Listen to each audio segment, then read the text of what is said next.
বন্ধুরা, ভিডিওটা শেওড়াফুলি জংশন থেকেই শুরু করলাম। তো এখান থেকে ট্রেন ধরে যাব হচ্ছে মায়াপুর, তারকেশ্বর থেকে আর দুটো স্টপেজ পরে হচ্ছে মায়াপুর। সেখান থেকে চলে যাব তেলোভেলোর উৎসব, যেখানে সারদা মাকে ডাকাত ধরেছিলেন। হ্যাঁ, খুব অল্প বয়সে বিয়ের পর সেখানে যাব। 65তম বর্ষ উৎসব পড়েছে, সেই দিনটি পালন হচ্ছে আজও। তো যাই হোক, সেখানে কি পরিস্থিতি, আশপাশ সব কিছু আমি দেখাবার চেষ্টা করব। আপনারা ভিডিওটি শেষ পর্যন্ত দেখবেন, শেষ পর্যন্ত থাকবেন, সহযোগিতা করবেন, খুব ভালো লাগবে। চলুন সেখানে যাচ্ছি। আর দুপাশে আপনারা দেখতে পাচ্ছেন অপূর্ব সুন্দর দৃশ্য, এবং দুটো নদী পেরিয়ে এলাম আমরা। তো বলতে পারেন এই দুটো নদীর কি নাম? দেখুন, এ একটা নদী, তার আগে একটি গেছে, এ একটা নদী। তো আপনারা বুঝতে পাচ্ছেন কি নদী। অনেকে হয়তো জানেন, অনেকে জানেন না। আপনারা কমেন্ট করে জানান যে কোন নদী দুটো আমরা পেরিয়ে গেলাম। তো আপনারা যেখান থেকে আসুন না কেন, বর্ধমান থেকে বা শিয়ালদা থেকে বা হাওড়া থেকে, শেওড়াফুলি কিন্তু আসতে হবে। সেখান থেকে আপনারা বাই রোডেও আসতে পারেন, মায়াপুর চলে আসবেন। মায়াপুর স্টেশনের কাছেই কিন্তু তেলোভেলো। তো একটি মারুতি গ্যাসের ভ্যান পেয়েছি, এখান থেকে নেবে স্টেশন থেকে 20 টাকা। তো আমি ফেরার পথে আমি আপনাদের সবিস্তারে বলে দেবো কী করে আসবেন, ঠিক আছে? তো আমরা প্রায় চলে এসেছি তেলোভেলোর মাঠ, যেখানে সারদা মাকে ডাকাত ধরেছিল। চলুন সেখানে আমরা এবার প্রবেশ করব। তো চলে গেল মায়াপুর স্টেশন, সোজা গিয়ে বাঁহাতে, আর সোজা চলে গেল সরাটি, আর এইদিকে চলে গেল বর্ধমানের দিকে। আর এই সোজা হচ্ছে সেই তেলোভেলো যে মাঠ, মা সারদাকে সেই ডাকাত ধরেছিল, তারই সেই দিনটি উৎসব পালিত হয়, 65তম অনুষ্ঠান। দেখুন সেই ডাকাতের বউ। যাই হোক, চলুন ভিতরে ঢুকি। গত পরশু থেকে শুরু হয়েছে, কালকে মনে হয় শেষ। আজ হচ্ছে 11ই মার্চ, 9 তারিখে গেছে ঠাকুরের উৎসব বেলুড়ে। আজকে 11 তারিখ, আগামীকাল শেষ 12ই মার্চ। তো অনেকটাই ফাঁকা ফাঁকা, প্রায় 3টে মতন বাজে আমি এসে উপস্থিত হয়েছি। তো ওপাশে দেখতে পাচ্ছেন অনেক দোকানপাটও বসেছে। এখান দিয়ে আমি একবারই এসেছিলাম। চলুন এবার ওই পিছন দিয়ে যাই, পুরো আশপাশটা দেখাবো। সকালবেলা যদি আসতে পারতাম তাহলে অনেক ভিড়ভাট্টা থাকতো, প্রসাদও হয়তো পাওয়া যেত, কিন্তু 3টের সময় এসে প্রসাদ পাওয়া যাবে না, আপনাদের দেখাতেও পারবো না। আর এই দূর থেকে চূড়াটা দেখুন, জুম করে দেখাচ্ছি। আর ওই দিকে রাস্তার অবস্থা খুবই খারাপ। যাই হোক, ওই দিকে দেখুন প্রচুর দোকানপাট বসেছে। অনুষ্ঠান হয়েছে অনেকটাই শেষের দিকে।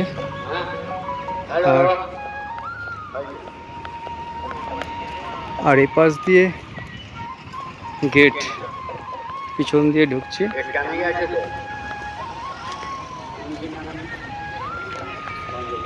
এবং যথেষ্ট সুন্দর বাগান। শীত তো শেষ হয়ে গেল, তখন এখন সূর্যমুখী, চন্দ্রমল্লিকা, অনেক কিছু, ডালিয়াও আছে শীতের।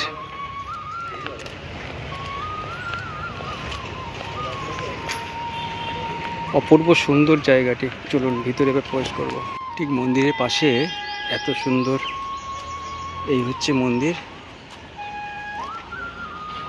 তার এই পাশের গেট দিয়ে একটা এত সুন্দর বট গাছ, প্রাচীন, দেখুন কত তার শাখা পোশাখা দেখুন।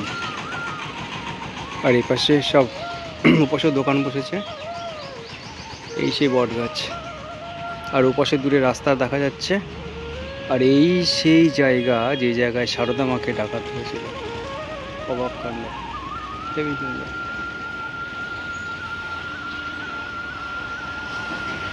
এই বট গাছ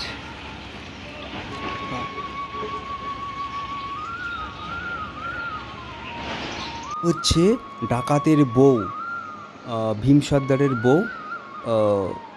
দেখতে পাচ্ছেন তার মূর্তিও আছে, আর পাশেই আছে ভীম সর্দারের মূর্তি। ঠিক আছে, আপনাদের দেখাবার চেষ্টা করলাম। এই ভীম সর্দার মূর্ছা গেছিল মায়ের কালী রূপ দেখে, তারপরে মুড়ি মুরগি খাইয়ে দক্ষিণেশ্বরে মাকে নিয়ে গেছিলেন। হ্যাঁ, চলুন এবার দর্শন করব। তো অবশেষে আসলাম ভিতরে, মাকে দর্শন করুন। পাশে শ্রীরামকৃষ্ণ, এ পাশে স্বামীজি।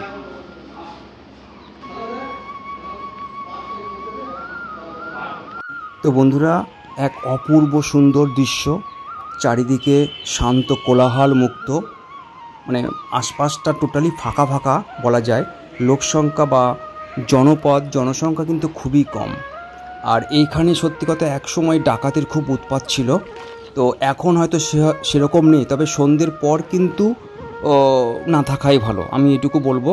তো আমার যেতে যেতে প্রায় 2:30 পৌনে 3টে বেজে গেছিলো। তো এখানে কিন্তু বলে দিই, মায়াপুর স্টেশন থেকে খুবই কিন্তু কাছে, কিন্তু এখান থেকে সারাঠি মায়াপুর স্টেশন থেকে অনেকটা দূর। যাই হোক, উৎসব হয় বিশেষ করে ফাল্গুন মাসের 25 তারিখে শুরু হয়, 25-26 তারিখ প্রতি বছর শুরু হয় সূচি অনুযায়ী। আপনারা ওটা দেখে নেবেন, আমি ডেসক্রিপশনে একটা ফোন নাম্বার দিয়ে দেবো, আপনারা কথা বলে নেবেন, এবং প্রসাদও এখানে পাওয়া যায়। ঠিক আছে, তো অনুষ্ঠান ভিড়টা হয় সকালের দিকে আর হচ্ছে বিকালের দিকে। তো আমি গেছিলাম দুপুরবেলা, তো লোক সংখ্যা তেমন ছিল না বললেই চলে। যাই হোক, তো আপনাদের আশপাশটা দেখালাম সারদা মায়ের সেই ডাকাত ধরার দিনটি। তো তাড়াতাড়ি করে ফিরতে হবে, 4টে নাগাদ ট্রেন আছে, কারণ যেতে যেতে পৌনে 3টে মতন বেজে যায়। তো আমি সেই অল্প সময়ের মধ্যে আপনাদের দেখাবার চেষ্টা করছি যতটুকু পারছি, মন্দিরের আশপাশটুকু। আর এখান থেকে তেলো ভেলো, এটা হচ্ছে ভালিয়া মানে ভেলো, আর তেলো আর তালিয়া এখান থেকে আরও 1-1.5 কিলোমিটার যেতে হয়। ঠিক আছে, দেখুন আমি এর আগে একবার এসেছিলাম, ওই সামনের ডান দিকের গেট দিয়ে ঢুকেছিলাম। হ্যাঁ, এখানে মায়ের সেই কালী রূপ আছে, ডাকাত সর্দার আর তার বউ আছে, দেখুন এই ছবিগুলো এখানে কিন্তু এভাবে পাবেন। এটি কিন্তু অরিজিনাল জায়গা, এরকম অনেক জায়গা ডাকাত কালীবাড়ি এরকম বলে, ওখানে কিন্তু না। এ হচ্ছে ভীম সর্দার, বিষে ডাকাতও নয়, রঘু ডাকাতও নয়। যাই হোক, তো ভিডিওটা আর কিছুটা আপনাদের দেখাবো এবং শেষে বলে দেবো আপনারা কি করে আসছেন। আমি সেই মায়াপুর স্টেশনটা টোটালটা দেখাবো, সাথে থাকবেন। তো পিছনছি ভালিয়া, আর তার তেলো ভেলোর ভেলো, আর তেলো হচ্ছে সামনে, এখান থেকে আরও কিছুটা 1.5 কিলোমিটার মতন। তো সময় ছিল না বলে যেতে পারিনি, ওখানে কালী মন্দির আছে। আর এই পিছনটা দেখুন, সেই প্রাচীন বটগাছটি।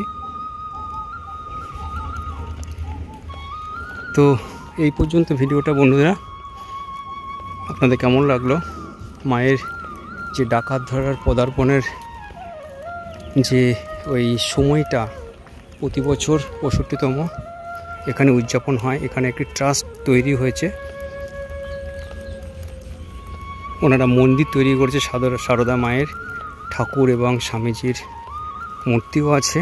এখানে অন্নপ্রসাদও শুনলাম দেওয়া হয়, এবং অনুষ্ঠানের সময় খিচুড়ি প্রসাদ দেওয়া হয়। তো আমার আস্তে আস্তে 3টে বেজে যায়। যাই হোক, পরবর্তীতে এখানে আসলে 365 দিনই যার নাম অন্নভোগ দেওয়া হয়, তখন পাওয়া যাবে। তো ভিডিওটি এই পর্যন্ত বন্ধুরা, সকলে আপনাদের কেমন লাগলো সকলের অবশ্যই জানাবেন। সামনে ভালিয়া বাস স্ট্যান্ড। তো বন্ধুরা, একটা টোটো পেয়ে গেলাম। টোটো ভাড়া বলছে এখান থেকে মায়াপুর স্টেশন হচ্ছে 15 টাকা। হ্যাঁ, এসেছিলাম একটা মারুতি ভ্যান গ্যাসের গাড়ি করে, 20 টাকা নিয়েছিল। তো আপনারা পেয়ে যাবেন একদম কাছে, বেশি দূর নয়। ঠিক আছে, এখানে দেখতে পাচ্ছেন এই হচ্ছে মায়াপুর রেল স্টেশন। এখানে এরকম মারুতি ভ্যান গ্যাসের পাবেন, এরকম ট্রেকার পাবেন, টোটো পাবেন। টোটো করে আসলাম।